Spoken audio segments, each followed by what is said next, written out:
Your army is weak and theirs is strong.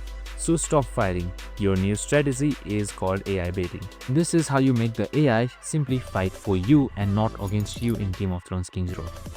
And it lets the game play itself for your benefit as well.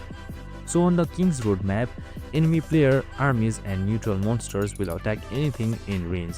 So make sure you use your fastest, cheapest unit as a bait. Run it past a strong neutral monster camp to aggro them. Then lead that train of enemies straight into the army you can't beat. They'll fight each other, you wait, and when the battle is over, you swoop in with your main force and clean up the wounded survivor for an easy win and huge rewards. This comes with zero risk to your main troops. That's it, super simple and easy. Let the NPCs do the dirty work. For more of these similar videos, make sure to like, subscribe and tune in with us for more of these videos. See you on the next one.